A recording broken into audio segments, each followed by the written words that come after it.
To New Jersey overnight, hit with severe flooding. A quick tropical storm spun up in the Gulf of Mexico Wednesday, named Mindy. The storm then blew ashore along the Florida Panhandle east of Panama City, bringing rain and high winds. More than mud is now being slung in the California recall election campaign. Democrat Governor Gavin Newsom is fighting for his political life, and lately he's taken to attacking conservative radio talk show host Larry Elder on the stump. Polls show Elder is the leading opposition candidate among some 46 on the ballot. Wednesday, while touring a homeless encampment in Los Angeles, Elder was heckled and then eggs were thrown at him and his staff. During the ordeal, a woman wearing a pink gorilla costume yelled obscenities and appeared to slap an Elder staffer in the face. Elder later releasing a statement saying, "The intolerant left will not stop us. We will recall Gavin Newsom. We will save California." Fox's Tom Rigotti. And I'm Jack Callahan. This is Fox News. Leah Dunca from Security Title here with a little information about trusts. A trust is a legal entity capable of owning property. It can protect property from issues such as lawsuits or divorce and can be used to distribute property and avoid probate.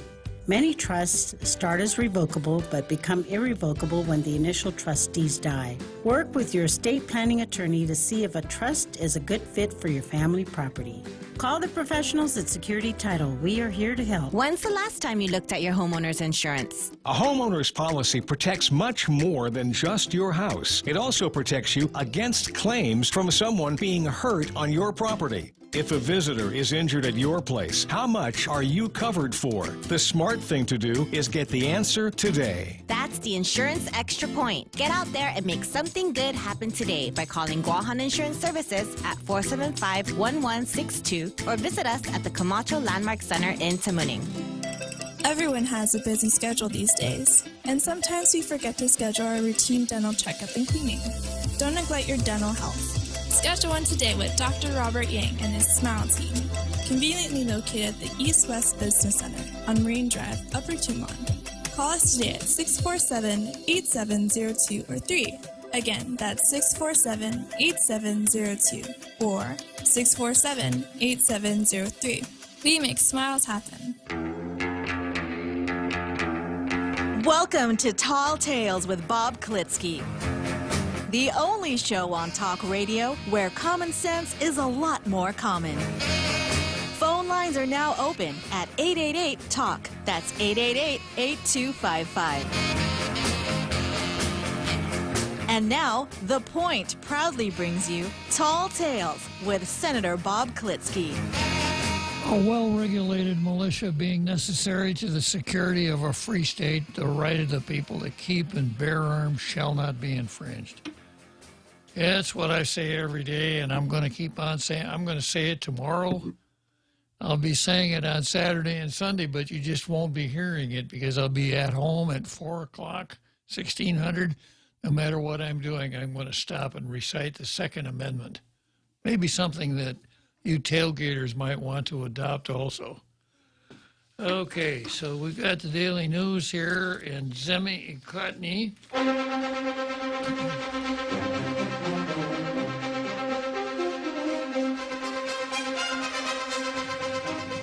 And once again, the Daily News plays to type. Kaleo may have bought out Gannett, but he didn't kick out Gannett because they're still there. And here's the editorial for today. Our view, judge's ruling reinforced a woman's right to choose. And the judge is Judge Frances Gatewood. And the ruling is that she overruled her magistrate. Magistrate said that the requirement that a woman seeking an abortion must be read a certain educational text in person. Frances Gatewood said, no, you can't do that. So I read the decision, and I'll have to say that Frances Gatewood was right on the law, sad as it is. You know, we start out with Roe versus Wade, which was almost completely replaced by Planned Parenthood versus Casey. And the fundamental rule in Planned Parenthood versus Casey is that women have a right to an abortion before the baby is able to survive outside the mother's body. And the state can regulate that conduct by the mother during that time, so long as the state doesn't unduly burden of the mother's right to an abortion. So that's where the court is, and of course the judge is far to the right of the Daily News, which says the decision by a federal judge to suspend the enforcement of a Guam law that prevented women from getting medication abortions via telemedicine was a victory for a woman's right to choose what happens to her body. And that victory is the ability to kill an innocent young child. Helpless, yeah. Helpless. The ability, yeah. They always omit that. Yeah. So now a woman has a choice to kill an innocent, helpless baby. That's the woman's choice. Guam law abortions up to 13 weeks into a pregnancy. Doctors here don't have to perform abortions. And since May 2018, no abortions have been reported to the government because the last doctor to do the procedure on island retired. Without a doctor willing to perform the procedure locally, Guam women were left to travel off-island for a legal and safe abortion. The nearest U.S. destination that can be done is Hawaii. In 2019, the governor said local officials are looking to recruit doctors and establish clinics here. Jane Flores, director of the Bureau's Women's Affairs, said she would meet with the Department of Public Health and Social Services to work on a plan to recruit a physician. Nothing has happened as yet. Well, I don't go along with that. Nothing has happened yet. Something has happened. And it's the classic case of Sherlock Holmes and the Silver Blaze. It's not what public health did, Jose. It's what public health hasn't done. Yeah, and what that means is that we aren't offering abortions. We're not making it easy for mothers to kill innocent, helpless children before they're born. Nothing has happened yet. That's why the injunction issued Monday by Chief Judge of the District Court, Francis Gatewood, in a lawsuit filed by the American Civil Liberties Union is important. The ACLU challenged a section of the Women's Reproductive Health Information Act of 2012 that requires information about abortions to be provided in person, which has prevented medication abortions from being conducted by video conference. You know, why can't we do abortions by video conference, you know? Maybe we could have a Zoom link, right? Maybe we could sell some kind of appliance that you could hook up to the internet. Yeah. It's a conscience buffer. Really. The lawsuit was filed on behalf of two doctors from Hawaii who wish to provide telemedicine medication abortions for patients on Guam. And of course, those two doctors were very closely tied to Jane Flores and the governor at the time she was looking for her abortionist. Federico Gatewood stated in the injunction that plaintiffs were likely to succeed on the merits of their claim, that the local law was unconstitutional. That's one of the things one of the showings that one has to make in order to get an injunction. The federal government protects the ability of women to choose, and this injunction recognizes that local lawmakers overstepped when the Women's Reproductive Health Information Act of 2012 became law. Well, the federal government doesn't protect the woman's right to do anything. Not a thing. It's the judiciary that does it, not the federal government. All right, and for contrast, let's take a short trip to South Dakota. Kristi Noem issues executive order banning telemedicine abortions. South Dakota Governor Kristi Noem issued an executive order Tuesday preventing telemedicine abortions in the state instead requiring that the medication be picked up in person from a physician. Through her executive order, Nome is requiring that abortion-inducing medications such as mifepristone can only be provided to a woman by a physician licensed in South Dakota after an in-person examination. Her order also states that data on the number of chemical abortions performed, any complications, and information on whether the woman was coerced or sex trafficked and forced to take the pills will also be gathered. She also outlined that manufacturers, suppliers, and doctors will not be allowed to supply abortion medications through telemedicine or mail service. Such medication is also barred from being given to women on any school or state grounds, including colleges and universities. Nome also directed the South Dakota Department of Health to, quote, develop an abortion clinic license specific to the pharmaceutical nature of medical abortion, in keeping with South Dakota's existing surgical abortion clinic licensing requirements. Nome acknowledged that the Food and Drug Administration is likely to reduce restrictions on abortion medications this year, and wrote that the result is likely to be an increase in chemical abortions and resulting complications. The Biden, quote, the Biden administration is continuing to overstep its authority and suppress legislators that are standing up for the unborn to pass strong pro-life laws. They are working right now to make it easier to end the life of an unborn child via telemedicine abortion. That's not going to happen in South Dakota, Governor Nome said in a press release announcing her order. I will continue working with the legislature and my unborn child advocate. Oh, that's what we need, an unborn child advocate, to ensure that South Dakota remains a strong pro-life state. This comes shortly after a Texas law recently went into effect that bans abortion after a heartbeat is detected. It will also allow private citizens to sue doctors or anyone else who helps a woman get an abortion after 6 weeks of pregnancy for up to $10,000 in legal fees. A Karen Empowering Act.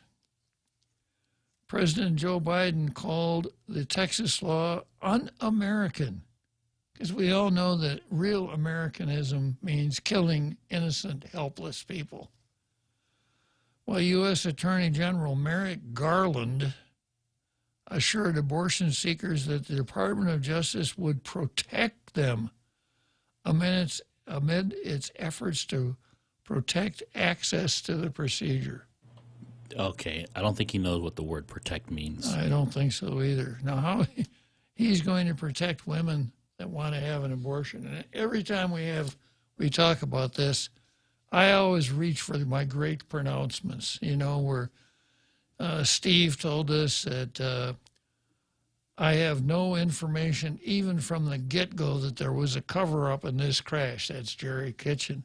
And the governor, I think the route is to go get out there and let's vote for it, the governor said, later adding, if I had my way, I would vote tomorrow, and I would only work with native inhabitants. I was born here, Ray. I grew up here. And then, of course, the best one of all, Attorney Vanessa Williams. It is impossible to separate our choice of whether and when to have children from every other choice in our lives. It's just not possible, because there's no value judgment involved. There's no hierarchy of values here.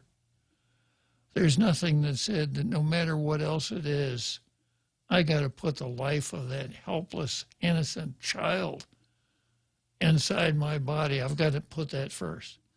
because it's impossible to separate our choice of whether and when to have children from every other choice in our life, whether to take a vacation, whether to go into business, whether to buy a new car. Vanilla or mint chocolate chip. Exactly, yeah.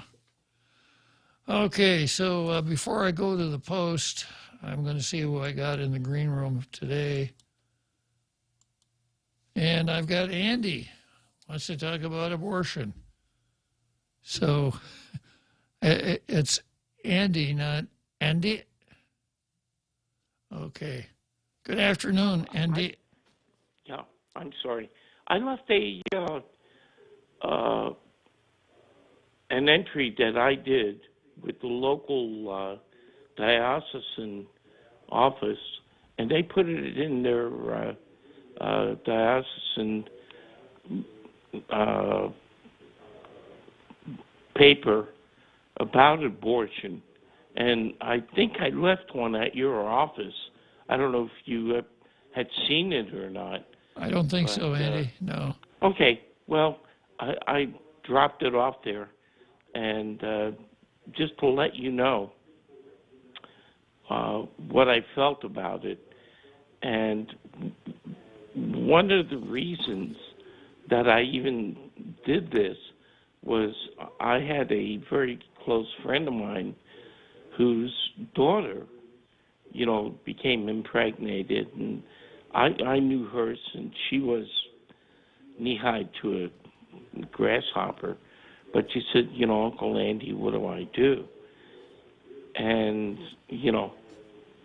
I kind of helped her as much as I could. And then, she went ahead, had the abortion, and then, she came back to me, and I said, okay, now what? And I said, look, God loves you. God will always love you. And you need to take care of yourself now. And again, the poem that I had written was, Why Did I Die?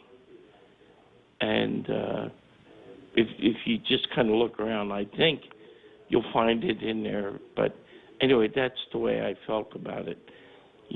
I tried to protect her from, knowing that, she killed and aborted her child. And, but there is some help for her. And all she has to do is, go through the steps and get some help. So anyway, I know I left it on, at your office. Well, why don't you read it, Andy? Well, I number one, I'm legally blind, and I couldn't. That will kind of hold you back, yeah. Okay. Yeah. But anyway, I left it with you, and it was, published at the diocesan office throughout the diocese. And, the thing of it is, as I understand, there is a law here that if a woman can't, a woman can't take care of a child, she can either go to any police, or not police, any fire department, or any ER or something like that, and say, look, I can't take care of this child, and give up that child, and the child gets to live, and she doesn't go to jail for abandonment and whatnot. I've forgotten what law that is, but still, thank God we have something like that. So, we can help these women, and just a matter of, talking to them and say, look, okay, you have a child, you don't want it. Okay, go to any fire station or go to the emergency room of any hospital and say, you know, I can't take care of this child, and leave that child with that emergency room or whatever, and then she won't be charged for it as far as, you know, abandonment of a child, but at least the child lives. Anything is better than killing that innocent child, Andy. Yeah. Okay, well, thanks for sharing. And Jose just informed me that Umatuna Si Juice hasn't been in print since sometime last year. The beginning of the pandemic, practically. Yeah. Well, but anyway, you know, there is a way out for these women that, you know, somebody's trying to tell them to get an abortion, but they have a way out. They don't have to kill an innocent child. Exactly. So, okay. Thanks again. Okay, well, thanks for chiming in on this, Andy. We Sure. really appreciate it. Okay, so the words of Andy. I'm not one to give advice, Bob, but you know what would have made a winning editorial? Uh-huh. Giving this information and saying, but that's not the only choice. They're all alternatives. And just like what Andy said, there's that safe haven law. They could have mentioned it in here. Yeah. They could have mentioned all the alternatives, but yet they celebrated this. Exactly, yeah. And so we don't hear about the women who choose to have live births. That is not, and of course, you know why? Because that's not cool. That's not where we're at nowadays. It's not progressive. It's certainly not progressive. It's absolutely not woke, you know. So it all goes back to the 60s when we severed the link between sex and diapers is what happened. And now we're paying for it. We have what could only be described as sexual anarchy nowadays, where people can change sex. Men can marry men, women can marry women. We celebrate killing children. We celebrate killing children. Yeah, it's just amazing how far we've come. Okay, let's take a look at the Post. Let's keep special needs students from falling through the cracks. Starting the new school year, while the Wuhan virus pandemic persists as a challenge for many of our island's 28,000 public school students. It's also a challenge for the Department of Ed, whose enormous task includes educating all special needs students in public schools. And when our community Wuhan virus cases, hospitalizations, and deaths spiked in the last few weeks, the job for DOE and the parents or guardians of students with special needs became even tougher. There are 1,752 special needs students in our public schools. Unlike private schools, which don't have the government mandate to serve the needs of special needs students, GDOE has been carrying that enormous responsibility. As a recipient of federal funds, GDOE is required to provide a free, appropriate public education to each qualified student with a disability who is in the school district's jurisdiction, regardless of the nature or severity of the disability. Well, and also local law says that every child is entitled to an adequate public education. It doesn't say every non-special needs child. To say the GOEDO's task is not easy on any given day would be an understatement. And to that, the curveball that's been thrown at GDOE just a few weeks into the school year.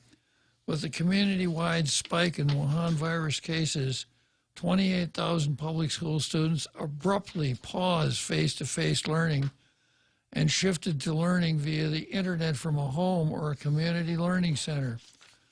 But for some of the families of children with special needs, moving these students from a physical campus environment where they get the closer attention of teachers and school aides and staffers, as well as the comfort of a routine they're used to online learning from home is a lot to change to adjust in a short amount of time. This year, GDOE settled with perennial teacher staffing shortages, scrapped the paper lesson model to narrow the choices to in-person and learning remotely via the internet. It worked until GDOE had to shut down physical schools again. This situation might have been more manageable if the duration of the physical school shutdown was as short as 2 weeks, as the department had initially discussed. Now the duration of remote learning remains up in the air. The concern for parents with special needs is growing, and on, beating the same dead horse over and over again. Here's a quote from Superintendent of Special Ed, Assistant for Special Ed, Tom Babauta. Definitely, we always look at individualizing the student's educational plan. However, when it comes to special education, we cannot offer more than what we are offering other students.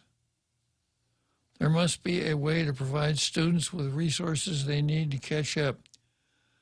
DOE received a staggering $287 million in federal education funding to assist the department with keeping students educated during the pandemic.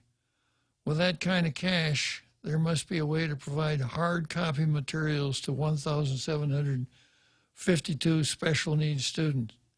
At the end of the day, we hope GDOE will find ways to keep special needs students from slipping through the cracks.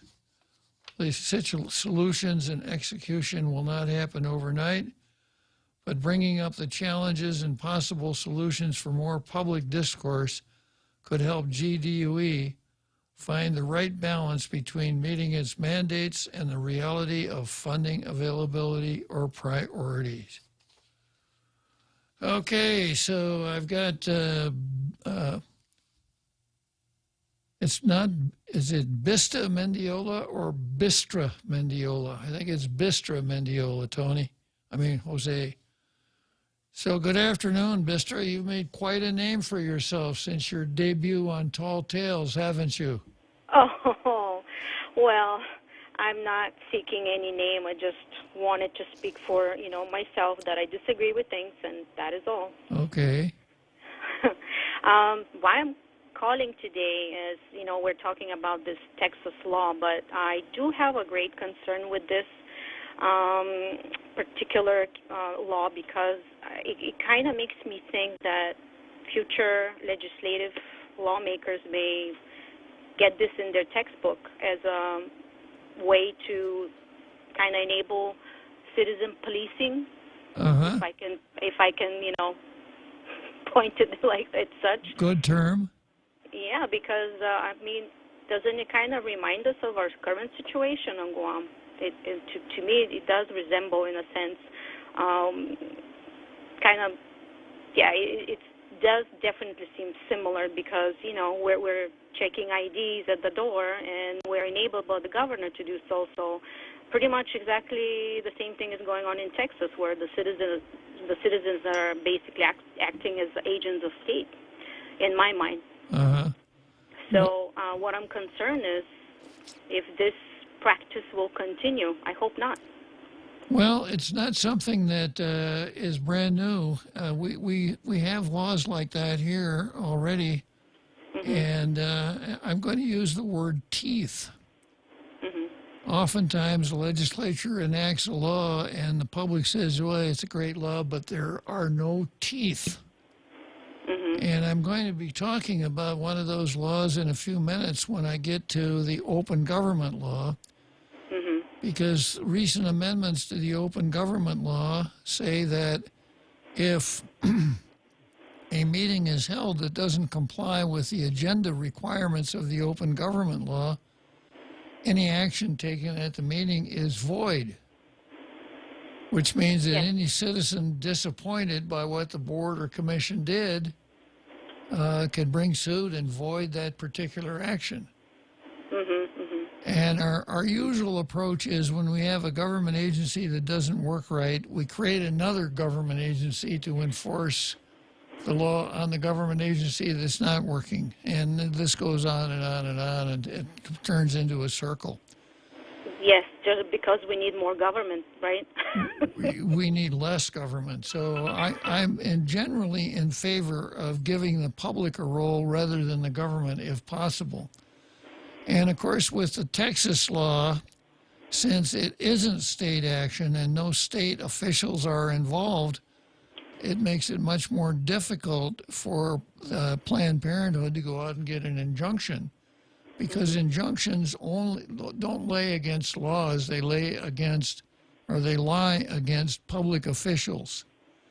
So Yes, there's no yes. public official enforcing that law, so there's no injunction. Yes. What I meant was it's kind of similar situation where, you know, the public is taking an action. That was my major meaning. Uh-huh. Yeah, whether for good or bad, you know, sometimes circumstances may be such that they're basically hurting someone. You know, that was my major concern here. Understood. So what's next on your agenda, Bistra? Well, I keep close eye on things, and I will be posting comments as usual. And if I need to show up in a government Zoom meeting, I will be there. I'm actually looking forward to the Zoom meeting from the GDOE.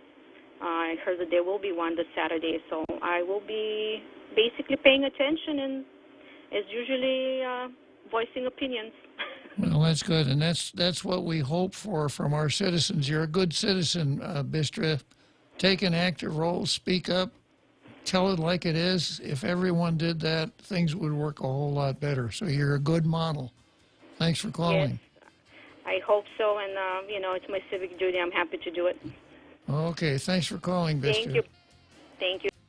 Okay, so we're going to take a short break here, and then we'll come back to the person that Ray calls the other Governor Leon Guerrero.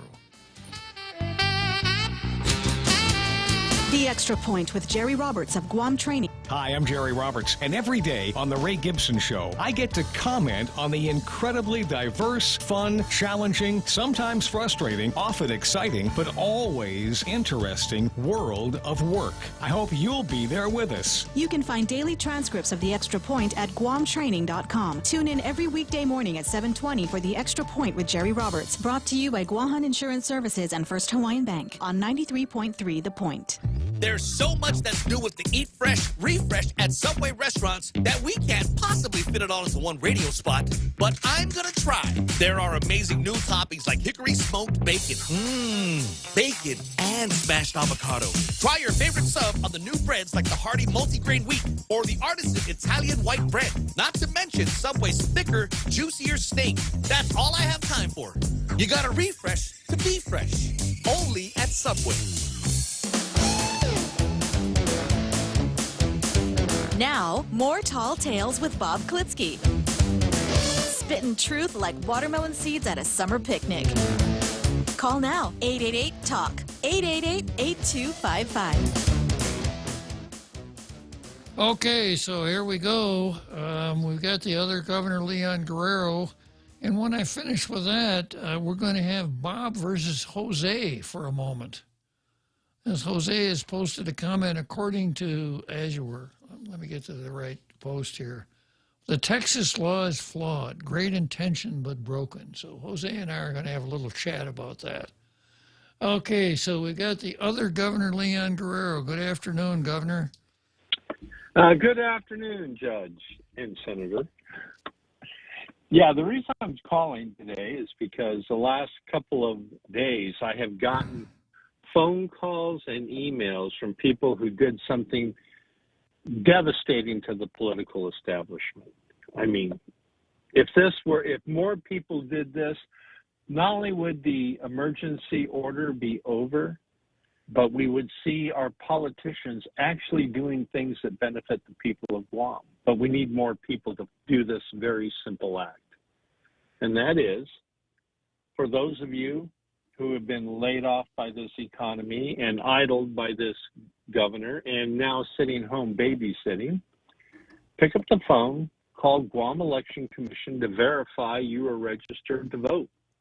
Because back in January, I think they took 9,000 names off the list. So if you call and verify that you are registered to vote, that would be great to know. And if you're not registered still, you can go online to their website and you can register online. Because the last thing incumbents want is for more people to register to vote. And when they see a lot of people expressing interest and concern on their voting rights, then that's going to ring bells in a lot of their heads right now, especially when we consider the climate and the public mood right now. Because this emergency is only being kept alive by the politicians. I mean, this is the new normal. We're going to be living with this like we lived with smallpox and polio and other diseases until they figured out how to deal with it. This is just going to be the same thing, but it's not an emergency anymore, because when you go into the bank and they tell you you have to go outside and put your mask on, you know this is the new normal. So we're not in an emergency situation, but we have to be on paper for the governor to use federal funds the way she wants to, instead of the way they were planned to be used when the American Rescue Plan was put together. Okay. So you think, for those of you out there, you think that some phone banking to the Election Commission will send a strong message? Is that it, Ken? Oh, definitely, because if we start swamping the phones at the Election Commission, you know that the hotline data loop is going to start ringing. And when the hotline data loop rings, she's going to call her minions over there in the data loop wing of the legislature and let them know that the people are starting to come out in numbers. Because they should have, the 36, and you and I can't believe there was a worse legislature than the 35th, because the 35th set the bar so low, you know, but the 36 has exceeded that. And it's only 8 months in. You know, in 8 months, they've done more damage to the economy, to the state of our people, than the 35th did in 24 months. Yeah. So what we need to do is put them on notice. And the way we put them on notice is we start registering, because this will give senators the incentive to bring Bill 11 back for another vote. If they can tie this rise in voter registrations to conversations like this that are taking place, because the way they handled the All Rise Act, and now they duplicated it with businesses. You know, $27 million, they're going to stimulate the economy. It should be the other way around. They should take $270 million of the money she set aside for a new hospital and use that to stimulate the economy, because the small businesses are the ones who are going to be stimulating the economy, not the government. Right. So maybe if enough people start making a stand here, draw their own line in the sand, and this is an easy way to start putting politicians on notice. You ignore the needs of the people at your own peril, because PUA is done. We still have somewhere between 7,000 and 12,000 people who are now do not have a job, do not have that vital part of the social safety net. What are they going to do? I mean, we see more people out panhandling now than we ever have. We can't afford, well, maybe the governor's going to put them all on the government payroll. Okay. That would be an approved use of the money. Yeah. Well, we had Troy Torres called in and post a phone number for the Election Commission on Facebook. And it's 477-9791. According to Troy. So, yeah. Well, it's I mean, it's an imaginative approach, Ken. I wonder what intensity has to arise before someone at the Election Commission notifies the governor. Well, if we get to the point where they're getting 20, 30, 40 calls an hour, that is going to shoot up flares, signals, emergency rockets. The the hotline will be burning. Because remember, January, they just eliminated 9,000 names. What are these people doing calling back? Why are these people re-registering? We just got rid of them. You know? Well, of course, some of them, and as we know, according to the governor, probably 80% of them died from Wuhan virus. Well, that goes back to this false sense of emergency. The only emergency here is the legal fig leaf that she is covering herself with to issue millions of dollars of sole source contracts to politically well-connected insiders. That's the sole purpose for this continued state of emergency, because we're living with it. We've been living with it for a while, and the only reason I see that we're having a dramatic increase in the numbers of positive detections is we have a dramatic increase in the number of people who are getting tested. Yeah, there's a high positive correlation there. Yeah, you test more people, you're going to get more positive results. We go back to just a week or two ago. You drive past TGen, there might be, 80, 90 cars in line. But after she started beating the drum, I drove by yesterday and the line was backed all the way down to Barragata. Yeah. Well, of course they're going to get more positives because you've got a line now that's like 3 miles long compared to a line that was 80 cars long. So I think that this is the new normal. We are learning how to deal with it. You look at all the businesses that put in their COVID protocols, they were doing well. All the infections were not coming out of the restaurants. They were coming out of families. They were coming out of the military. They were coming out of government in Guam. I mean, it seems like hardly a day went by that we didn't have a report from the Port Authority or Department of Education or something. So this is the new normal, and we're dealing with it. And the fact that, they're beating the drum that, 300 a day, 200 a day, but then you look at the hospitalizations. We went from 8 to now we're at 60 in 2 weeks. But they're beating the drum 200 a day. So we have 200 or 300, and we see hospitalizations go up by 8, 4, 3. It goes to show the people of Guam have done a good job at protecting themselves and following the protocols, as have the small businesses that are being punished. So it was bad enough that she did the All Rise Act for the people of Guam and put them in competition with one another on first come, first serve. Now she did the same thing with the businesses with her paltry $27 million economic stimulus package on a first come, first serve basis till funds are expended. Yeah, well, this is not. You know what, Ken? I think maybe I ought to re-examine my procedures for handling people that call tall tales. Maybe I shouldn't. Maybe if you're the first one that calls, I shouldn't handle that call first because I'm kind of falling in line with the governor. Maybe I should let the last person that called in on first. But good points, Ken, as usual. Thank you very much for sharing your thoughts with us, and a creative idea. Let's storm the election commission. Give you high marks for creativity. Yeah, this is the ultimate form of revolution. Do exercise our rights. The politicians hate it. Right. Okay, Ken, thanks for calling. Oh, so that's an interesting idea. I just wonder, well, I hope it works. Will people figure out that the calls to the election commission are sending a message that people are dissatisfied, and will that message get to that loop? Governor doesn't seem to be too receptive to messages, does she? Not at all. Yeah, but... And almost, 18 months now of ignoring any of our messages? Yeah, right.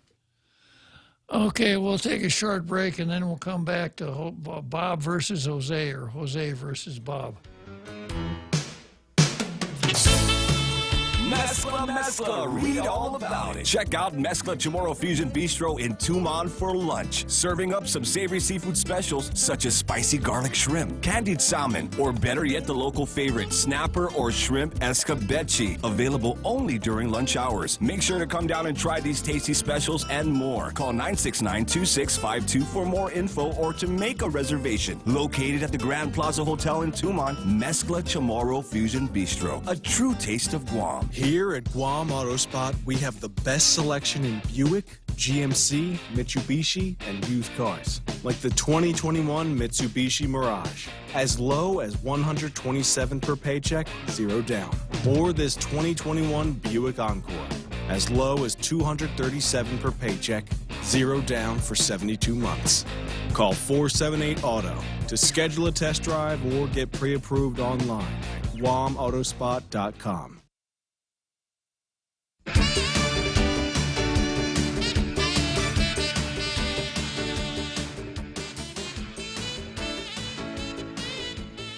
Okay, so here we are. I'm looking for that post again, Jose. Yeah, here's what Jose said. And by the way, Jose, have no fear. I won't cut you off. I have more buttons on my board. There you go. You might cut me off, right? Yeah. Never. The Texas law is flawed. Great intention, but broken. So tell us what you think. Well, there's just it has nothing to do with the Roe versus Wade thing. I know that's going to be challenged in the court because that obviously either needs to be overturned or something else has to define what privacy means in the Constitution. But I'm concerned about how the language allows for anybody to get sued and how this could set precedent for other laws in which we're in a civil court. If this is from my understanding, I'm sure you understand it. I know you understand this much more than I do. You've talked about tort and damages and how does somebody sue, like, for instance, the person who funded for an abortion? How you bring up a lawsuit against somebody, a civil lawsuit? What's the claim? The claim is that you aided and abetted in procuring an abortion, which the Texas legislature has said is tortious conduct. But the plaintiff's interest in the case? Well, you could bet that there's going to be a lot of fun in the courts with this. And we know that in our statutory scheme, we have a grant of standing to anyone who's a taxpayer. Now, there's a Superior Court decision that says that's not correct, but it's on appeal to the Supreme Court. So the question is, can a state legislature provide that any potential litigant has standing to raise the issue? And remember, the standing requirement arises in the U.S. Constitution, which says that United States courts can only handle cases or controversies. The Texas Constitution may not be that rigorous when it comes to standing. Yeah. And even in federal court, we didn't pay any attention to standing until Frothingham versus Mellon, which came along in the mid-1920s. Before that, you could sue anybody for anybody, anything, yeah. And I've explained Frothingham versus Mellon before, how the Supreme Court made a major decision based on lack of standing instead of addressing the merits. So there's that situation. Now, I think you got a good point because the anti-gunners are trying to sue the manufacturers of firearms when someone who buys a gun legally and uses it, and the gun is not defective, but uses it for something that the liberals don't like. So that there is a possibility that this could get away in the same type of mechanism. Anybody who is dealing with firearms could be subject to suit by taxpayers, et cetera. So, so that's a good point, Jose. That's my only point in there because it does seem kind of broad. Yeah, it does. And from what I've read, even the Uber driver that drove the lady to Planned Parenthood is liable. So, of course, you know, there are a couple of different ways of looking at legislation. One way is to say, if I come up with something that's really well thought out, mechanically sound, statutorily sound, constitutional, and salutary, it'll pass just like that. No, it doesn't work that way. That's one approach, and oftentimes it doesn't work well at all. Another approach to legislation and to advocacy is what I call the provocateur theory. Roger, what was that guy's name? Roger, Trump's buddy. Stone? Yeah, Roger Stone, the Roger Stone approach. Be a provocateur. And that is that you introduce legislation or you enact legislation that may not achieve the purpose that you're looking for, but it's so provocative that it causes people to think, maybe wake up and be amenable to something that is not as provocative, but more reasonable. So when we're stuck with what I see is a classic example of critarchy, rule by judges. You know, before Roe versus Wade was decided, it was a matter of state law, which is what it ought to be, because the national government was not designed to deal with individual people. It was designed to deal with states. And even Ruth Bader Ginsburg said, we rushed into this too fast. We should have left it alone. We should have let it develop in the states. But that didn't happen, and now we have an irreconcilable conflict that there's no room for compromise here. The Vanessa Williams of the world are going to say, you can't help us with these important decisions. And the anti-abortionists are not going to go along with a compromise that says, well, we'll only abort every other child, or 1 of 3, or 1 of 10, or 1 of 1,000,000. There's just no room for compromise here.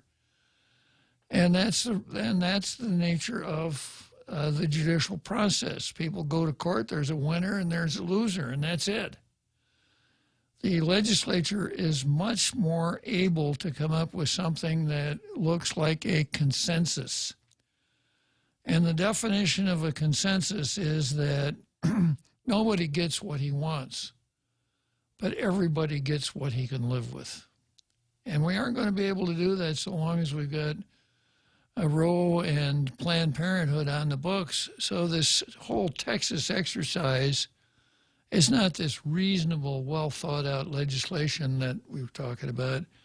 It's provocative, and it will cause people to really think about what it is that we're doing here. That's my sense. I concur.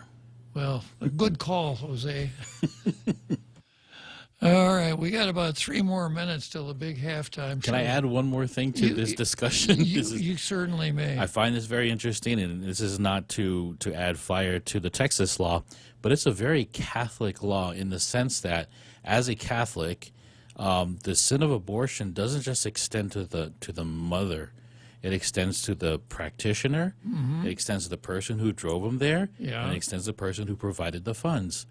But that's a whole different level of justice that should not be applied in a law, or theoretically in a law in the United States. Well, the danger isn't there.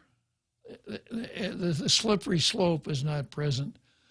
And as far as a Catholic, even acquiescing in an abortion is misconduct. You can't. Well, if that's what you think is best, no. It's just a little catechism there for those on the outside. Yeah, well, very good, Jose. And you mounted a very good argument, so congratulations. Phew. I'll be here for the 5 o'clock hour. Yeah, great. Yeah, so how much time we got before the big halftime show here? About 30 seconds. About 30 seconds, okay. Well, I'll just once again say, about a minute if you want to forego the music. No, let's go to the music. I love the music. So I'll just spend a couple more seconds here complimenting you on your well-thought-out presentation. I won't stop you. Congratulations. You done good, kid. Where's that halftime show music?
The Point is KUSG, Hagåtña, Guam, 93.3 FM and 104.3 HD3.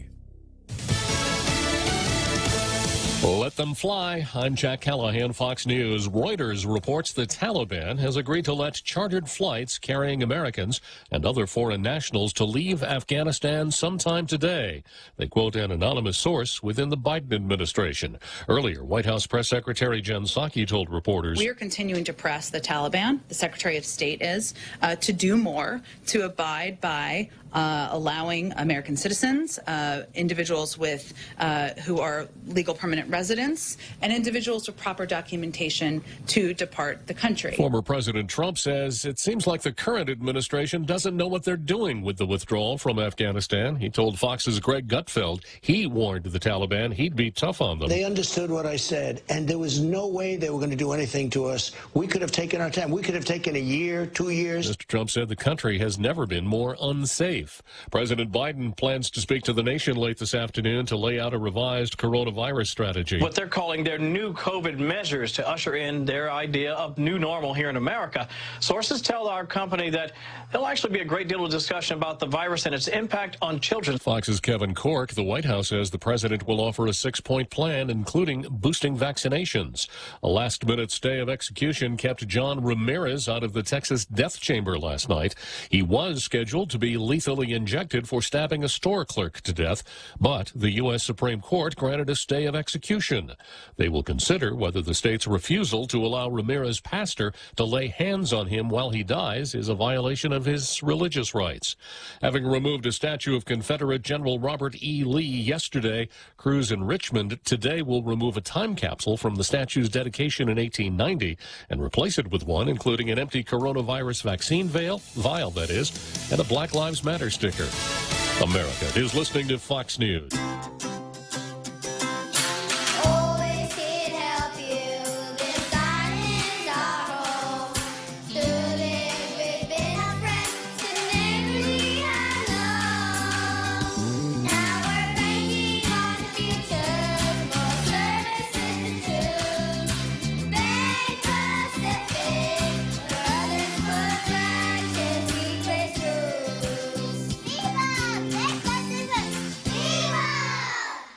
Leah Dunca from Security Title here with a little information about trusts. A trust is a legal entity capable of owning property. It can protect property from issues such as lawsuits or divorce and can be used to distribute property and avoid probate. Many trusts start as revocable but become irrevocable when the initial trustees die. Work with your estate planning attorney to see if a trust is a good fit for your family property. Call the professionals at Security Title. We are here to help. 2 decades later, a new Fox News poll gauges the lasting impact of the September 11th attacks. About 2/3 of respondents say the tragedy of 9/11 20 years ago permanently changed how we live in the U.S. To show how significant it remains on the minds of Americans, only 50% by comparison say the COVID pandemic has permanently changed our lives. Still, some say 9/11 caused overreactions in some aspects. 38% say the use of waterboarding in interrogations, and 1/4 feel military action in Afghanistan qualify as that. We remember 9/11 each year, but America is split on whether it should be a national holiday. 47% yes, 46% no.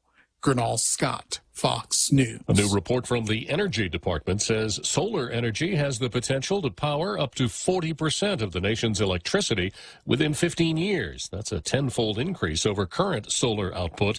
But that report says it would require massive changes in policy and billions of dollars in federal investment to modernize the nation's electric grid. A tennis star is closer to making history with another win at the U.S. Open. Novak Djokovic now 2 wins away from sweeping the Grand Slam in 2021, besting Matteo Berrettini in 4 sets to advance to the semifinals at the U.S. Open on Wednesday. Joker after the win with ESPN. When I lost the first set, I managed to forget about it, move on, kind of be in the moment, and I was dialed in. I think I was locked in really from the beginning of the second set. Alexander Zverev is back in the U.S. Open semifinals after besting Lloyd Harris in straight sets. Meantime, some upsets on the women's side as qualifier Emma Raducanu's surprising run continues as she stunned 11th seed Belinda Bencic, while Maria Sakkari took down Karolina Pliskova in straight sets. Matt Napolitano, Fox News. And I'm Jack Callahan. This is Fox News. Here at Guam Auto Spot, we have the best selection in Buick, GMC, Mitsubishi, and used cars. Like the 2021 Mitsubishi Mirage, as low as $127 per paycheck, 0 down. Or this 2021 Buick Encore, as low as $237 per paycheck, 0 down for 72 months. Call 478-AUTO to schedule a test drive or get pre-approved online at guamautospot.com. Everyone has a busy schedule these days, and sometimes we forget to schedule our routine dental checkup and cleaning. Don't neglect your dental health. Schedule one today with Dr. Robert Yang and his Smile Team, conveniently located at the East West Business Center on Marine Drive, Upper Tumon. Call us today at 647-8702 or 3. Again, that's 647-8702 or 647-8703. We make smiles happen. Listen to The Point anytime, anywhere on Odyssey. Odyssey is your new audio home for all the music, news, sports, and podcasts that matter to you. Find your favorite stations like The Point and discover more. Music stations, local and trusted news sources, sports talk and team coverage, plus today's biggest podcasts. Find it all on the Odyssey app. AUDACY.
Another great halftime show. So here we are back on the card, and the next item on the card is, where did I put my card?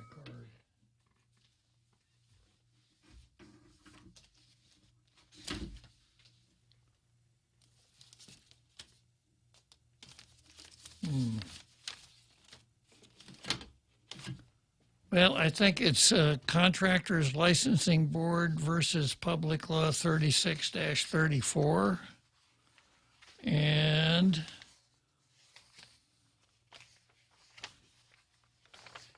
let's see here. GVB versus Public Law 34-36. So let's start out with the Contractors Licensing Board. Solar plant contractor faces $25 million fine. Maybe I'll just check out this call here before I get carried away with the next item on the card. It's Martinez. Go ahead, Martinez. I was listening. I just want to make sure that you were finished with the editorial. Sure. But Bob, the former senator, director, teacher, union organization, or Bob's all of that, attorney, legal counsel, different government offices, clerk of the Guam Court, cable TV host, lieutenant colonel of the Guam National Guard, vice president of a large and successful private business, long-distance runner, judge, host of hotels, but most of all, and best of all, private first class United States Marine Corps. It's an honor and a privilege and a pleasure to talk on your show. Joe Sharp, your producer, Mr. Martinez, Joe, because he talked about standing, and you're an expert on that. First of all, on standing, I'll try and make it quick. The thing that really gets me is years ago there was a referendum, and you got a lot of good signatures in California when they had civil union. They gave it a civil union before marriage. And, to get all those signatures, to get rid of civil union, cost a lot of money and time. Group. The U.S. Supreme Court, they didn't have standing because their job was over with. What? If it wasn't for them, we would be here, so that's so long. But my question to you, sir, and you're an expert on this, I think the Texas statute said every citizen has standing, I guess in the state of Texas, which, Texas got. Yeah, and by the way, I didn't know this until Father Eric Forbes told me that I'm looking for the next census. The 2010 census, the second state that has the most Chamorros, I thought would be Washington. It's Texas. They're over 9,000. And Texas got, 25 million people? Every citizen. Where do you think this is going to go on the issue of standing, where they said every citizen's got standing? What do you think, if you're going to predict it, Senator, Judge? Well, as I mentioned when I was talking with Jose, the federal standing requirement is based on the constitutional language that says that courts of the United States only entertain cases and controversies. And our Organic Act does not have that same language. I don't know what the Texas rule is, but I suspect that it probably does not have that language, and it would probably if the statute is properly worded, standing would not be an issue. It'll be raised, you can bet on that. So if there's somebody from a different county, they could still sue, right?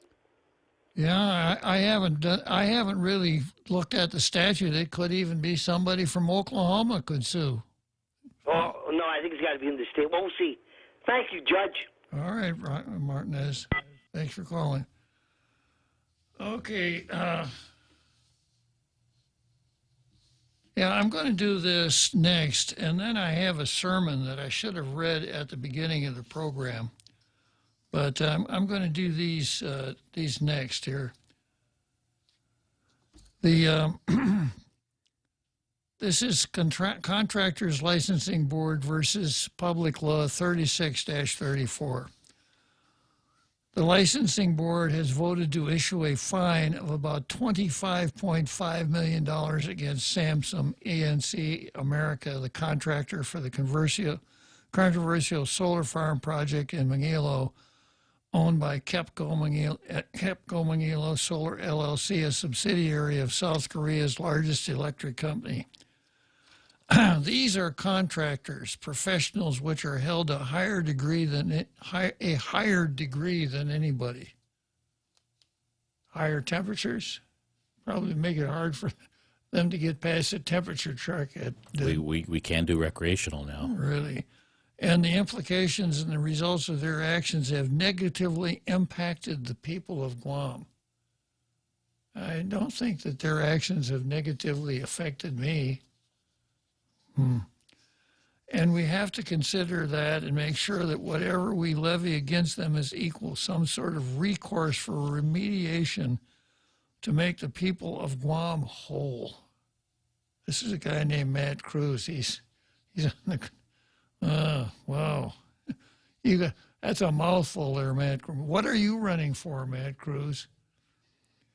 Well, the contractor has 15 days to plead its case. Once the assessment is finalized, the decision brings relative closure to the second violation levied against Samsung for its failure to implement approved erosion controls at the project site. That led to environmental damage due to stormwater runoff affecting nearby properties and the historic Marble Cave, which became blanketed with silt and muck following the heavy rainfall in the area. CLB member Michelle Santos initially expressed reservations, stating that she felt the proposed fine was excessive. I do too. Responding to Santos, member Selena Ashland said she believed the major turning point for the board to consider the $25.5 million fine was Samsung's admission to completely failing to properly implement erosion control plans. It'd been better if they'd have lied about it.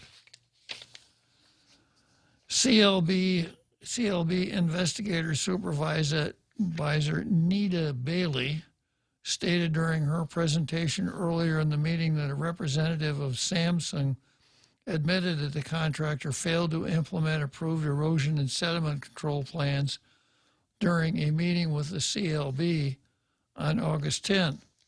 Later, as the board discussed the fine, CLB Executive Director Cecil, quote, Buddy, close quote, Orsini, noted that the contractor could have hired a quality control consultant. I know for a fact that they could have been better if they had a consultant, but they didn't. Adding to the director's comments, Cruz stated that the board was essentially looking at the fact that erosion control measures were in the construction plans and should have been implemented from the beginning. I guess they don't know the word get-go. We don't have the amount that it will take to make people of Guam whole. Now, how much is it going to take to make the people of Guam whole? Let's just stop and think about that for a moment. If the fine is $25 million, and let's just examine what could happen, and it drives Chemco out of the project, and the solar farm can't be finished, we know that it's going to cost us $50,000 a day. So the longer it takes to complete that solar farm, the harder it will be to make the people of Guam whole, because if they don't finish up, it's going to be $50,000 a day. Now, Jose, how much has Chemco's failure out there on the site, how much has that cost you so far? I don't know. You don't know. I haven't wholly looked at the situation. Yeah. Well, I commented on it when it first came up. I really like Marble Cave. I haven't been there forever, but, you know, I've been there lots of times, and after Typhoon Pamela, it was a lifesaver for us. How you doing? So I hate to see it trashed. Want to go on the air? I hate to see it trashed, but on the other hand, this idea of making the people of Guam whole, I suspect that no one is out of pocket because of that erosion that, or the surface water runoff that didn't go where it should have gone at that project. So if that's the tool, if that's the focus, making the people of Guam whole, I'm afraid of the contractor's licensing board. That's just a nice sounding phrase. So yeah, if they're entitled, if they should get a fine, if they should be fined for what they did, fine, but don't drive them out of business. Don't make it so punitive, that it shocks the conscience, which is the way it looks to me right now. It also looks like there's like a conflict here. It's a solar energy that they're putting out there, panels, yet there's this environmental impact, and they don't know which one is the better one they want to go after. Really? So this massive fine will put us in a hole. It really will, for sure. And it ultimately will work to the disadvantage of the people of Guam. It won't make them whole. He says, we don't have the amount that will take to make the people of Guam whole, but we are doing what is in our purview. Now, if the contractor believes that's excessive, when they come back to us and discuss and plead their case. The decision was ultimately unanimous among board members present for the meeting Wednesday, which included Vice Chairman Bernard Benavente. At the beginning of the meeting, Santos disclosed that her family owns property at the opposite end of the valley where the solar project sits. Okay. This is the second fine levied against Samsung EC and ENC in America, and a much more substantial fine than the $125,000 imposed by the earlier Guam Environmental Protection Agency, which was limited by caps in local law. However, both are maximum fines under available law. The Contractors Licensing Board can fine no less than $200 and up to 50% of the value of the project for violating the licensing law. The total project value is more than $200 million, but the $25 million is based on $51 million from a permit related to erosion control, earthing, and grubbing, filling, and excavation work. Orsini said the fine is not being assigned to the solar installation portion of the project because that part of the project did not fail implementation. The assessment is fair, he added, stating that he stood behind the amount. They admitted that they failed. They should have known better. I have this mental image of him standing there. They should have known better, shaking his finger at them. Guam EPA issued an initial notice of violation against Samsung ENC America in late July following the confirmation that approved erosion and settlement controls at the solar farm were not fully installed. Other controls were in the process of being installed, but construction was already well underway. CLB staff conducted their own investigation afterward and issued a notice of violation, but needed additional information before proceeding with determining the fine. Meanwhile, Samsung and the Guam EPA notice of violation, Samsung appealed the notice of violation in mid-August. The respondent filed a notice of intent to appeal the original notice of violation, Guam EPA spokesman Nicholas Lee said. As the agency makes preparations for administrative hearing, the respondent continues to provide compliance work updates on mitigative measures to the agency on a daily basis, he added. Guam EPA Water Pollution Control Program personnel conduct regular inspections on the site. While Samsung ENC contends with local regulators, officials with the U.S. EPA also arrived on island regarding the Mangilo Solar Farm project. Details of the visit have not been released. Both Samsung and KEPCO are also facing lawsuits, one from the Office of the Attorney General, one from World Meridian Sasajan LLC, which owns property adjacent to the solar farm, including the Marble Cave property. Well, this is all well and good, guys, but whatever you decided doesn't count. Because I saw your notice. I've been looking at all the notices in the paper. All you said in your notice was, we're having a meeting and you can Zoom. Here's how you get on Zoom. You did not say anything about the agenda of the meeting. And unfortunately, this is what Public Law 80, as you were, 36-34 says. It says that every meeting must have a published notice, two published notice, one 4 working days before the meeting, and the second one 48 hours. And the notices must contain the agenda of matters to be discussed at the respective meeting. agenda items must be in sufficient detail to put the public on notice as to what is to be discussed. Well, it didn't. I saw the notice. I didn't know that they were going to be discussing these fines. This kind of takes us back to Bistra's call. Who gets to enforce the statute?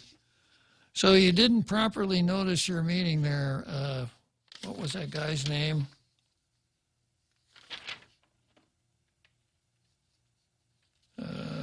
Orsini. Buddy. So, buddy, you didn't properly notice your meeting. That's your job. And because you didn't do that, 5 GCA 8103.1 says this: any action of a public agency taken at a meeting is void and of no effect if the public agency failed to comply with the public notice of agenda matters to be discussed pursuant to 8107D or failed to comply with the broadcasting requirements. So your notice was wrong, it didn't count. So you're going to have to do it over again if you could care at all about the law. So I've been paying a lot of attention to this, and so has the Vigilance Committee, and so has Pacific Island Times. And I've only seen a couple agencies that got it right. Civil Service Commission got it right. Instead of saying old business, new business, they told you which cases they were going to entertain. Which is the way it should be. You know, if I see these notices and they're going to discuss something I'm interested in, I might go to the meeting.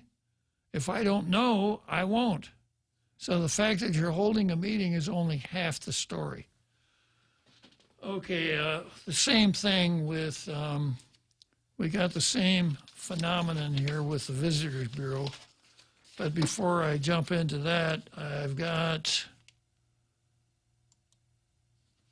Gina on the line. Gina wants to talk about Marble Caves. Tell me about Marble Caves, Gina. Good afternoon. Hi. You know, I've actually gone through the process with Contractors License Board filing a complaint. And, you know, I just had some comments about what they're saying that this penalty is to make the people whole again. Well, I don't know what he thinks is going to happen if Director Orsini understands. But when I filed a complaint in the Contractors License Board, I filed a complaint against a contractor who was doing a project for me, and the Contractors License Board did their work, and their investigative process found that he should be penalized. And they penalized him, but the money didn't go to me. I thought it would go to me so I can use that money to fix the problem. The monies went to Contractors License Board. Uh-huh. And when I called, they basically said, well, that's where it goes. It makes them whole, not me. So I don't know what the process is going to be. And so I find that statement interesting. Maybe we should keep an eye on if penalties are collected, what's going to happen to it. Because as far as I understand, it goes to the Contractors License Board. And if anybody is to be made whole, it should be the other party to the contract who has to suffer because of the breaching party, correct, Gina? Well, that's what I thought, and that's why I went through the process of going through them.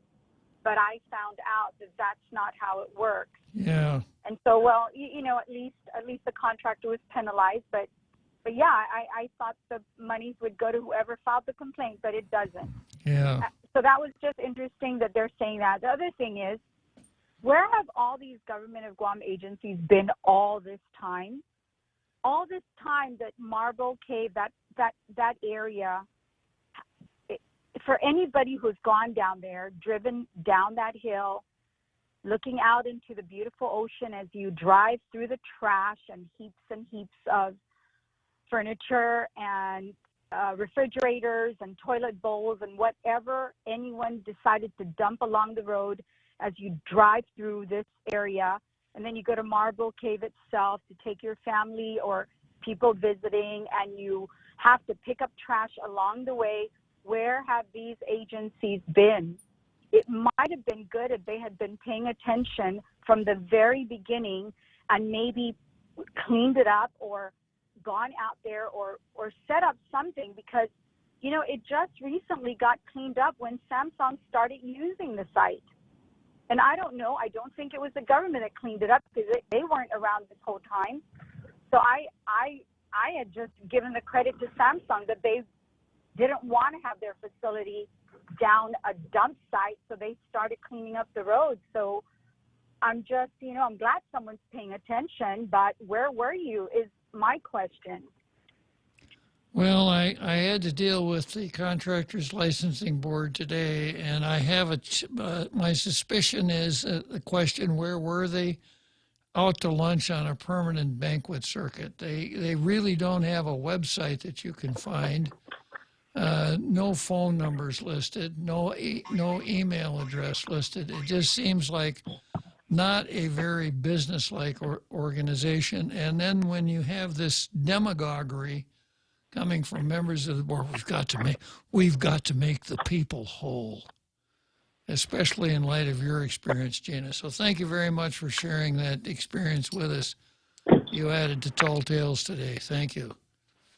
Thank you. Okay, so let's head for Wrigley Field and the 7th inning stretch.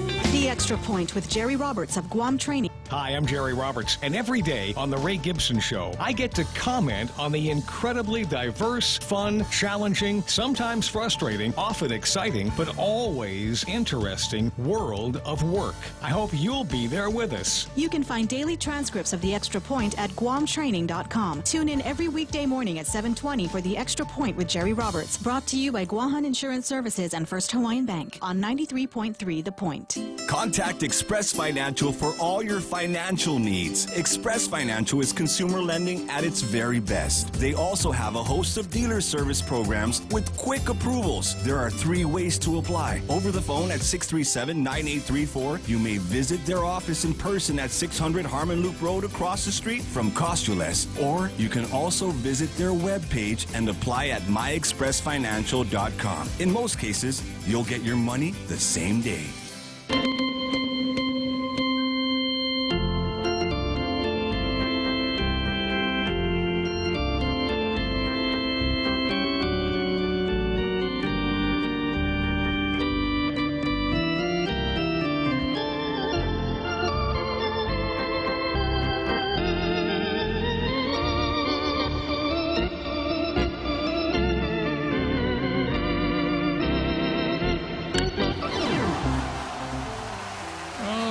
Okay, so here we are in Wrigley Field, and we've got another government agency versus Public Law 3436. This time it's the Visitors Bureau.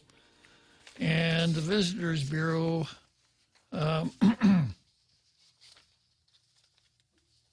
Visitors Bureau wants to do this. As early as October, Guam may start paying for the first thousands of tourists PCR testing before they return to the homeland. This would depend on the Visitors Bureau Board's vote this afternoon on a proposed $1 million budget that would cover visitors' return to PCR testing. That's $1 million, right? And the Visitors Bureau has a motion to approve a $250,000 budget for Korea's meetings, incentive, and convention and exhibition incentive program, and a motion to consider registering GVB as a nonprofit corporation in South Korea. Once again, they didn't comply with the notice provisions of the open government law. So even if they did these things, it doesn't count because the actions are void. So I'm going to spend more time talking about this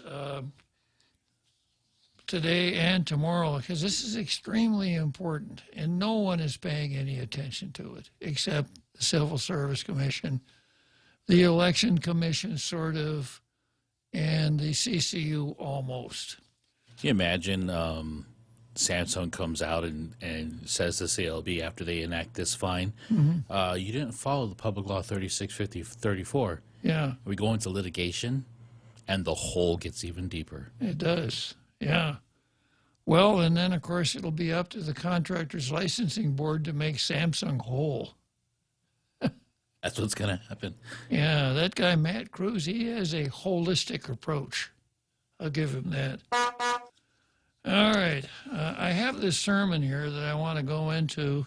It goes to the national scene.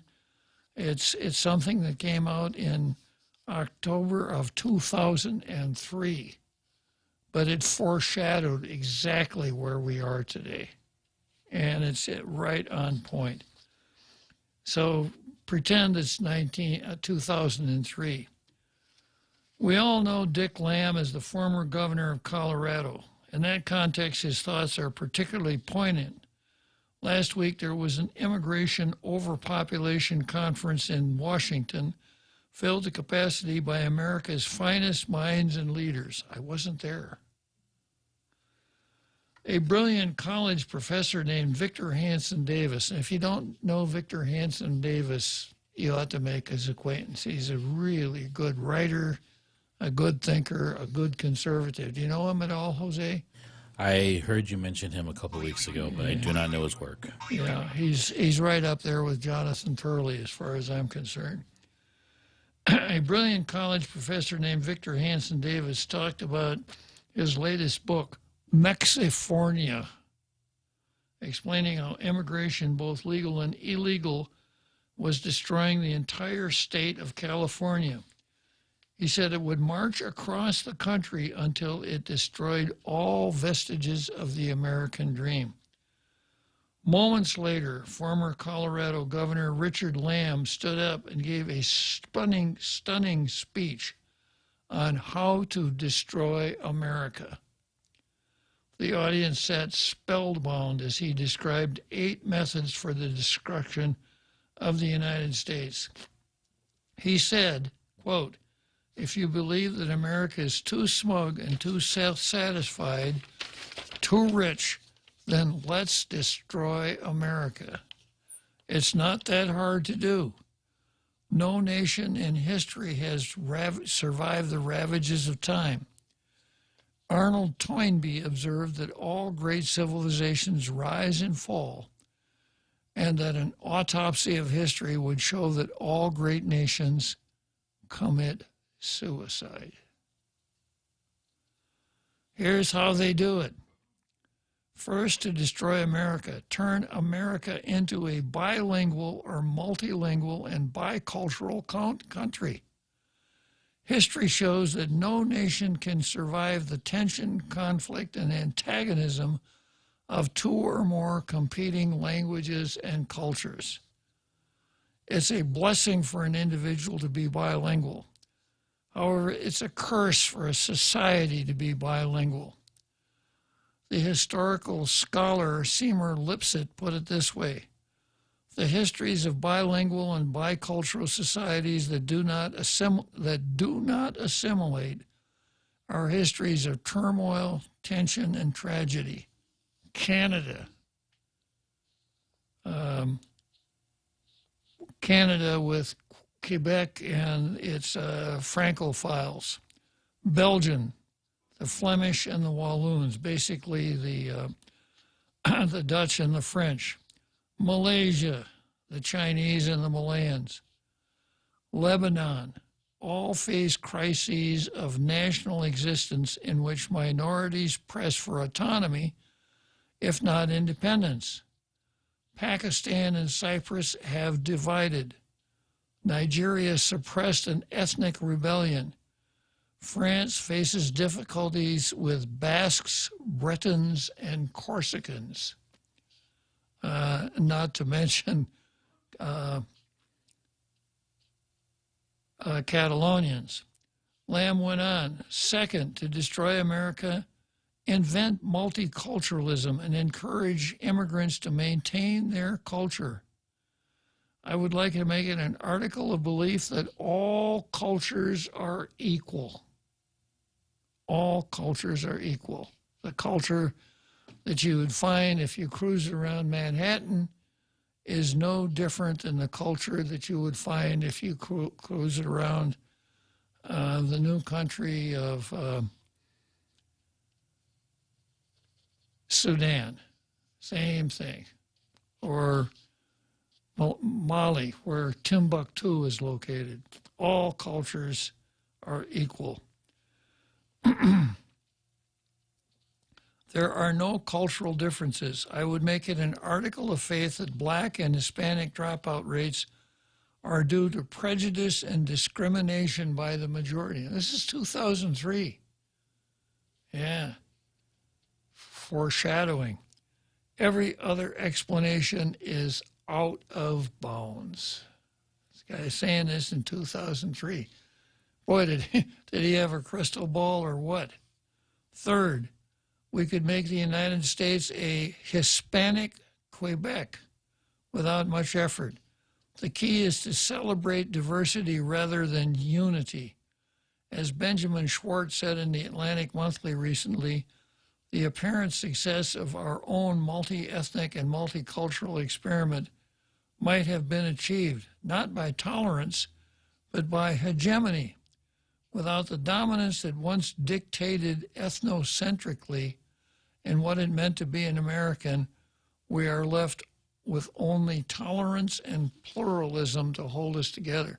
So this really gives the lie to all of this stuff about our strength is our diversity. Something I've been saying from the get-go. It's not a strength, it's a weakness. And it's a weakness that we were overcome before. And one of my comments was that we used to think that America was a melting pot. We take people from all over the world, in the melting pot, they all come out Americans. And this was our strength. We didn't have a common language, religion, etc., but we did have a common sense of ideals, which the left and the wokesters have gone out of their way to destroy. We used to say that the reason that we would prevail over China was that we could take someone from China and make him into an American. The Chinese can't take someone from America and make him into a Chinese. And we used to see this as our strength, the great melting pot. E pluribus unity, e pluribus unum, from many one. And now we want to go the other way around. Lamb said, I would encourage all immigrants to keep their own language and culture.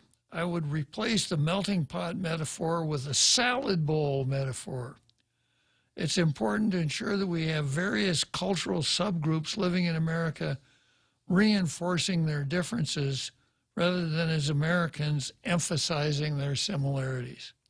Fourth, I would make our fastest growing demographic group the least educated. I would add a second underclass, unassimilated, undereducated, and antagonistic to our population. I would have this second underclass a 50% dropout rate from high school. A fifth point for destroying America would be to get big foundations and businesses to give these efforts lots of money. That's where we are. I would invest in ethnic identity, and I would establish the cult of victimology, 2003. I would get all minorities to think their lack of success was the fault of the majority. I would start a grievance industry blaming all minority failure on the majority population. My sixth plan for America's downfall would include dual citizenship and promote divided loyalties. I would celebrate diversity over unity. I would stress differences rather than similarities. Diverse people worldwide are most likely engaged in hating each other. That is, when they're not killing each other. A diverse, peaceful, or stable society is against most historical precedent. People undervalue the unity. Unity is what it takes to keep a nation together. Look at the ancient Greeks. The Greeks believed they belonged to the same race. They possessed a common language and literature. They worshiped the same gods. All Greece took part in the Olympic Games. A common enemy, Persia, threatened their liberty. Yet all these bonds were not strong enough to overcome two factors: local patriotism and geographical conditions that nurtured political divisions. Greece fell. E pluribus unum, from many one. It's that historical reality. If we put the emphasis on the pluribus instead of the unum, we can balkanize America as surely as Kosovo. Next to last, I would place all subjects off limits. Make it taboo to talk about anything against the cult of diversity. Amazing, isn't it? 2003, 18 years ago. Read the tea leaves. Yeah, guy really had it. The cult of diversity. I would find a word similar to heretic in the 16th century that stopped discussion and paralyzed thinking. Words like racist or X. Xenophobes halt discussion and debate. Having made America a bilingual cultural country, having established multiculturalism, having the large foundations fund the doctrine of victimology, I would next make it impossible to enforce our immigration laws, which we've done. I would develop a mantra that because immigration has been good for America, it must always be good. I would make every individual immigrant symmetric and ignore the cumulative impact of millions of them. In the last minute of the speech, Governor Land wiped his brow. Profound silence followed. Finally, he said, lastly, I would censor Victor Hanson Davis' book, Mexifornia. His book is dangerous. It exposes the plan to destroy America. If you feel that America deserves to be destroyed, don't read that book. And of course, that's where we are. We have people in the United States government that feel that America should be destroyed. The Squad, the two Muslims on the Squad, AOC, and right on down the line, even our president. You know, they can't badmouth the country that they're supposed to be part of the government of fast enough or hard enough. And they're not going to quit. Well, that's today's sermon for your elucidation. Can that article be found online, or is that a publication you've had for a while?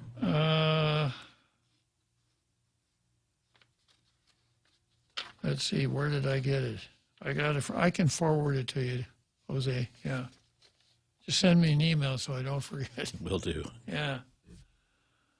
Okay, so let's head for Churchill Downs.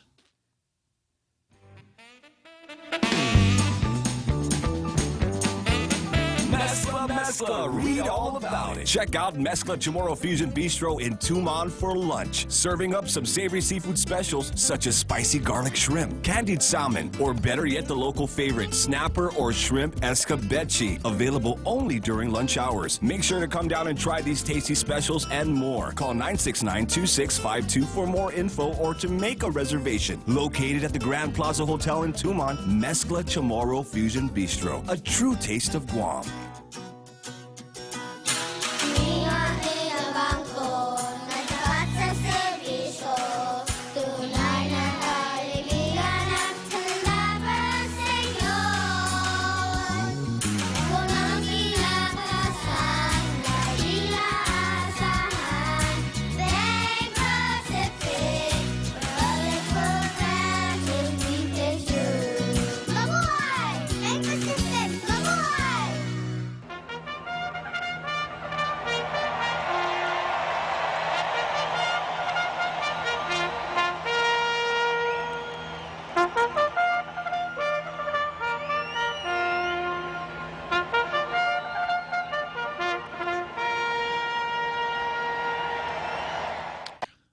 Just a little bit more here on, as you were, we're at Churchill Downs here for the home stretch of Tall Tales. I got about 12 more minutes to go. I'm going to spend a little bit more time on public law. 36-34. And I, as I said, I've been monitoring at notices of meetings in the newspaper. I find very few that comply. The failure is the governor's. The governor has a director of communication. She should have, and she has a signing message where she says, yeah, we need to do this. Yeah. Yeah, when she moved into the mansion, she redecorated with iron curtains. Yeah. So one would think that there would be a message coming out from her. There was a 30-day fuse on the law. 30 days after it passed, it became effective. You would have thought that there would have been memos going to every board and commission. Hey, this is what you got to do. But I suspect most don't know about it. Some don't care about it. But the fact that you were complying with the open government law before doesn't mean that you're okay now. So once again, the Pacific Island Times is right on top of it. The Vigilance Committee has sent out a pretty detailed release to all the media, which none of them, of course, will pick up because it isn't couched in terms that they could just put it straight on the air. Someone would actually have to do some work. But here's the Pacific Island Times. The Vigilance Committee is demanding transparency, reminding government officials that they are bound by Guam's open government law to conduct meetings in full view of the public. Quote, by not following the laws that hold our government accountable and transparent, whether it's intentional or unintentional, government corruption grows deeper roots, said Lee Weber, president of the Vigilance Committee. Government corruption is never a one-time occurrence. It's a feature of a complex network of incentives and opportunities. The Open Government Law and the Sunshine Act disrupt this complex network by demanding our people remain informed of the decisions made on their behalf by government officials, he added. Last week, Weber wrote to Governor Lulian Guerrero calling her attention to a substantial violation of the open government law involving several government boards and commissions that held meetings in August and September without complying with Public Law 3436. 3436, which was signed into law in June, mandates all government agencies to broadcast their meetings via live streaming applications. Even in the midst of a pandemic, the Civil Service Commission was one of the few who complied with the provisions found in public law, further demonstrating their will to follow the law.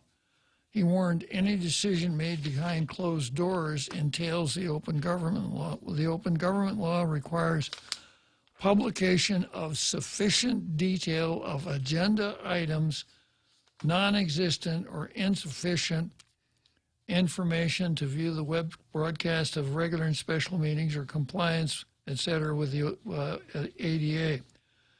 Government agencies are required to disclose the source of payment for government notices. And Weber reminded government officials of their official duty to make full disclosure of any deliberations at their meetings.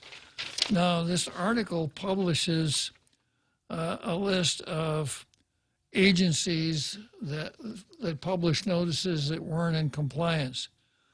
You had the Guam Regional Transit Authority, the Guam Education Board, the Guam Solid Waste Authority, Guam Board of Examiners for Pharmacy, Guam Board of Nurse Examiners, EMS Commission and EMC Advisory, Guam Election Commission, Guam International Airport Authority, Guam Visitors Bureau, Public Library System, the Board of Medical Examiners, the Contractors Licensing Board, and the Guam Board of Barbering and Cosmetology. It would be easier just to list the agencies that did comply. And there were only 3 that I saw. One for sure, Civil Service Commission, Election Commission, close, and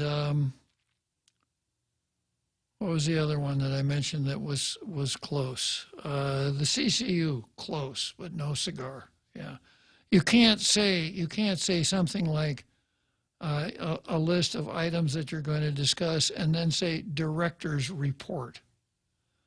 Director's report on what? His vacation? His summer vacation? It's a personnel matter. Yeah. So it's going to be a lot more work for directors because they're going to actually, instead of running the same old boilerplate meeting after meeting after meeting, which really doesn't tell anybody anything, they're going to have to work and put out a decent agenda, which will require the boards to kind of change the way they're operating because they aren't going to be able to opportunistically discuss whatever they want. They're going to actually have to plan ahead, which is a good thing. Okay, I got a few minutes left here. I think I can start on the latest.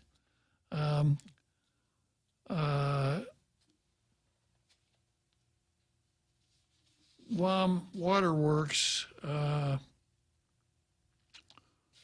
versus Cortec, or maybe it's Guam Waterworks versus, or the United States versus Cortec. I just spent a lot of time on this yesterday. And Candid has come back with another article.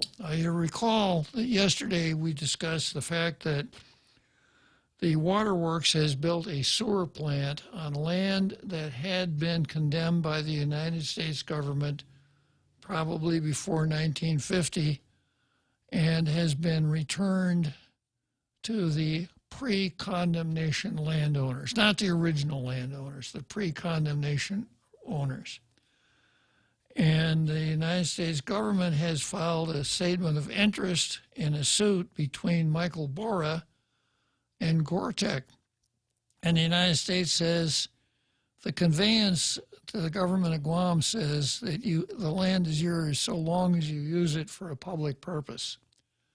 Giving it to private parties is not a public purpose. And the law is that as soon as you did that, then the title reverted back to the United States.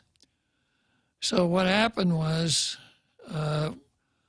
when the national government declared this property excess and deeded it to the government of Guam deeded it to the Ancestral Lands Commission.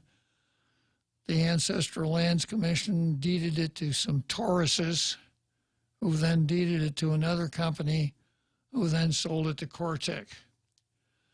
Michael Borja then comes along and says, well, we issued a certificate to Cortec for that property, but oops, we've got to correct that certificate of title because there's a mistake.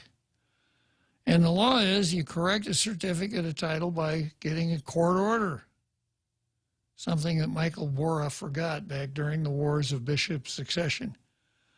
So he files suit against Cortec. And of course, Cortec says, we have a certificate of title. Or it says, I want to change it because it's wrong.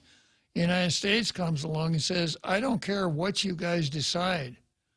But as soon as the government of Guam gave that land away, it became ours again. Okay, so there's a story here in the Post. In Candid.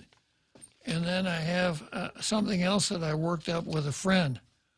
And here's how it goes. Guam Waterworks Authority General Manager said Cortec does not and has never owned the land where the Northern District Wastewater Treatment Plant operates. Tax records and official land documents, however, dispute Miguel Bora's assertion. Mr. Bora was responding to Candid's questions concerning Cortec's claim of ownership of the land. Cortec has not ever and does not now own the land upon which the Northern Wastewater Treatment Plant exists and is not entitled to any payment for it, Verdalio said in response to questions of ownership claim and why GWA did not pay Cortec any rent or just compensation for condemnation of the land for public benefit. The GWA head must have missed the memo from the government of Guam, which since 2014 has been assessing on and collecting taxes from Cortec on, among other parcels, lot 10184-7, also known as the Northern Wastewater Treatment Plant. Cortec's been paying the taxes. The Department of Rev Tax knows which properties to tax, how much to tax each property, and who to send the assessment to based on information from the Guam Department of Land Management. The land data information is entered into DLM's vaults following a series of heavily regulated transactions involving title research and clearance, surveying, mapping, and the drawing up of legal documents.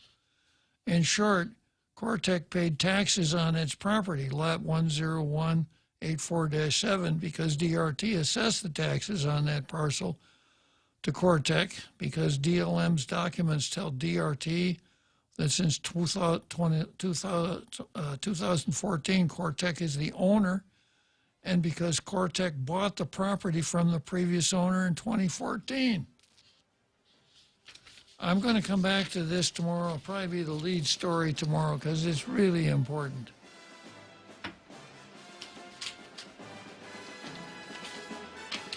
So that's it for today. We'll see you tomorrow, our least favorite day of the week. See you then.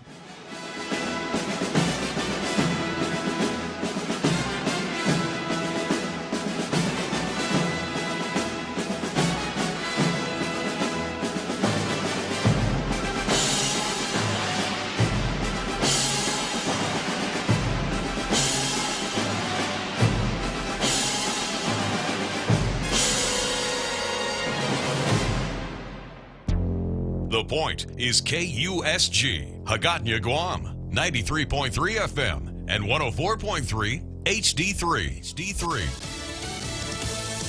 Cleared for takeoff. I'm Jack Callahan, Fox News. The Taliban has agreed to let 200 American civilians and third country nationals depart on charter flights from the Kabul airport today. That's according to Reuters, which quotes an unnamed administration source. But Florida Congressman Michael Waltz, who served with the special forces in Afghanistan, says the Taliban is manipulating the administration. They have all the leverage, and the Biden administration gave it to them on a silver platter, and now they're going to give them taxpayer dollars, which are basically a ransom in the form of humanitarian aid. It's just despicable. Several congressional Republicans say hundreds of refugees already evacuated to the U.S. are being allowed to leave U.S. military facilities where they're being housed without being completely vetted. New Mexico Congresswoman Yvette Harrell telling Fox News Primetime. They have all the leverage, and the Biden administration gave it to them on a silver platter, and now they're going to give them taxpayer dollars. We know the vetting process is atrocious, and I don't think it's fair that we're putting Americans at risk. Our number one priority should be bringing every American home from Afghanistan, and our second priority should be keeping every American safe on American soil. In a late afternoon speech today, President Biden will lay out a revised strategy for dealing with the coronavirus. We know that increasing vaccinations will stop the spread of the pandemic, will get the pandemic under control, will return people to normal life. It's White House Press Secretary Jen Psaki. Texas did not execute John Ramirez last night. A lethal injection was ready, but the U.S. Supreme Court ordered a stay of execution to consider Ramirez's argument that he should be allowed to have his spiritual advisor in the death chamber to lay hands on him as the lethal injection takes effect. The Wall Street Journal reports the Biden administration will sue the state of Texas as early as today over the state's new law that restricts abortions to the first few weeks of pregnancy.